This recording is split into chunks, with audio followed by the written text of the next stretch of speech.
Hi everyone, it's Chef Anna Olson here, and you may know me as a cookbook author or television host, but what I am is a baker, a pastry chef at heart. And I'm pleased to be here on behalf of Artists and Artisans Development Network and Saffron Hub to answer a few of your questions. So thank you so much for sending them in.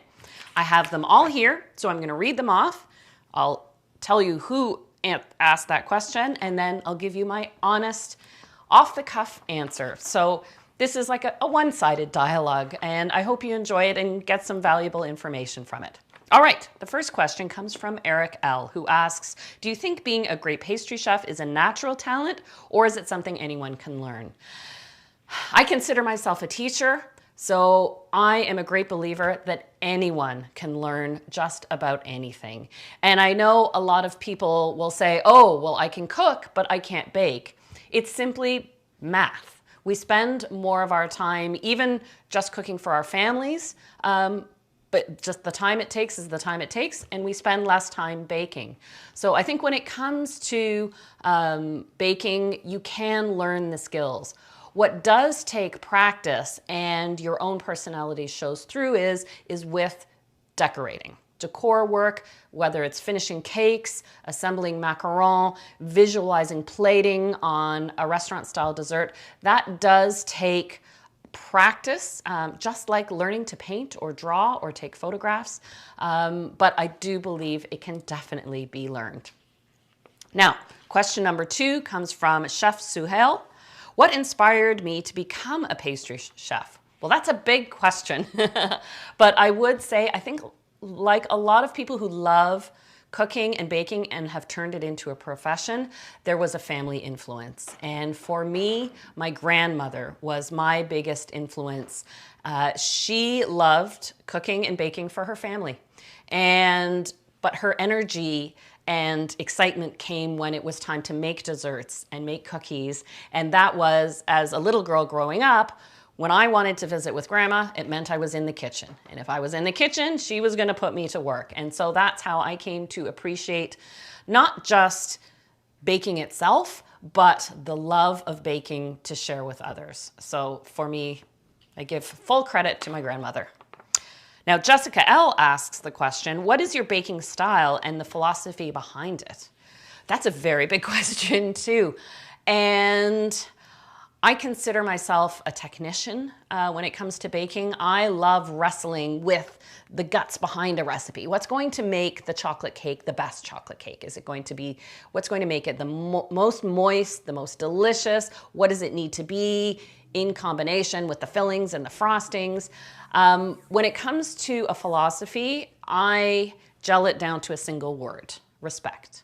And for me, what that means in terms of my career as a baker and pastry chef is respecting the ingredients, knowing when and how they need to be treated and when they need to be left alone. Respect for the technique, very important in terms of baking. And that's your tool to make things happen and make them happen favorably for you. So knowing how to add ingredients in what order, when to whip the eggs and when not to whip the eggs. And then ultimately what counts is respect for people. And that means, as a restaurateur or a bakery owner, respect for your paying customer, knowing what they want and knowing what you're capable of delivering, and also what you're not capable of delivering is also very important. They are your paying customer, and also respect for your team, your staff, and of course, don't forget respect for yourself. The next question comes from Kyle M., who asks, how have your desserts evolved over the years? Well, that's a great question. When I was a restaurant pastry chef, I was focused on plated desserts, and it was easy enough to create a composition where you had your dessert element, your sauce, your accents, your garnish. You could really build taste and texture and a sensory experience through plating. Now, when I opened a bakery, it changed so much more because I had to be able to deliver a dessert that was self-contained and complete in one item. A cake that had all the taste and texture and visual appeal of a plated dessert, but yet it was out of my control how it was served. And in terms of cookbook writing and television and showing recipes on social media, which all of you do, it takes that eye, that sense of packing in visually all those characteristics of taste, texture, smell, and sight, even sound, in a single photograph or image, or using descriptive adjectives. So I know you face that all the time.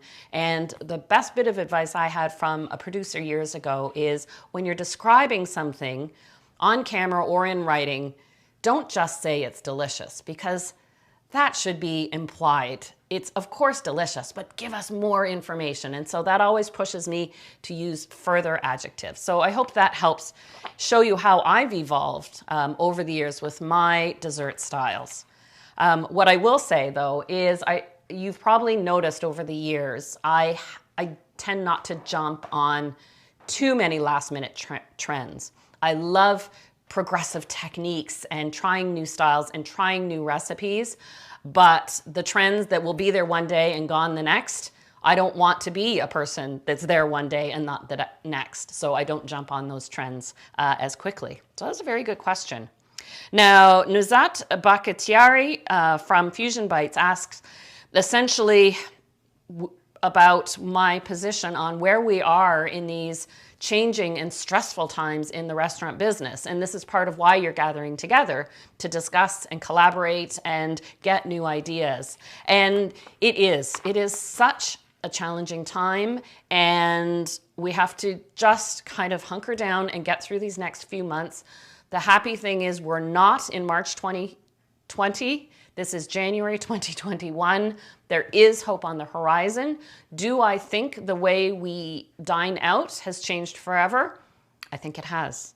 And I think we will have to adapt. And my thinking is, and this is in part because my husband is a chef professor at Niagara College and is teaching the up and coming group of employees, chefs, and managers.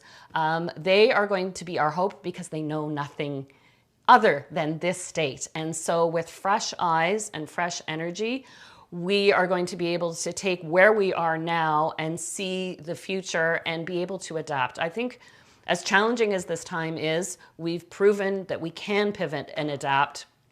And so with a fresh start, I think we can continue to do so.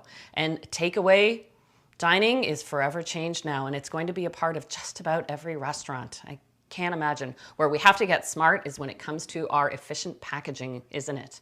Got to work on that one. So very good question.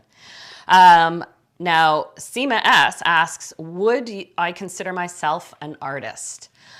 I would say, I'm going to back up to what I earlier said, I don't consider myself an artist. I consider myself a technician because I like to get into the gears of how a recipe works and how ingredients work and try and make the best recipe possible to share with you, so that if you choose to be the artist, you've got the foundation of a great recipe, and then you can use your self-expression to decorate it, finish it, prepare it, and present it as you wish.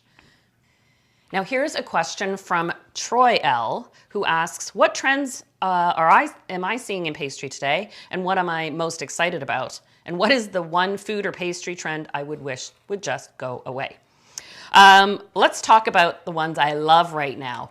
Because I'm seeing home bakers embrace baking, I am not seeing, fortunately, a shortage. I don't think that's going to impact the bakery and baking business just because people are baking more at home. They're exploring now, they're interested. I think home bakers are really appreciating how much work goes into baking. The first time you make a loaf of bread in your life, you realize it may be simple, but it's not simple to make.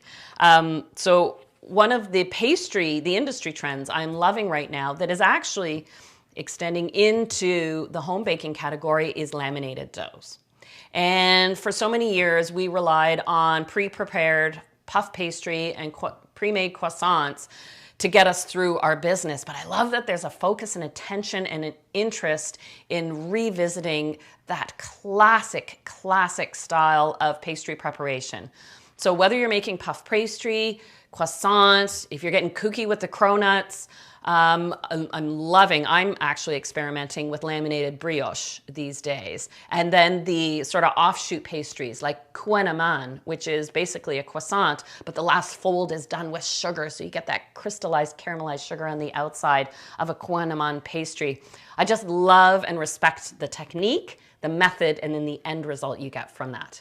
And the one thing, I'll be honest, that I wouldn't mind if I've had enough. They're pretty, they're lovely, and every 7-year-old absolutely adores a unicorn cake, but I'm looking forward to when we move on to whatever that next thing is. So what are you going to make it be?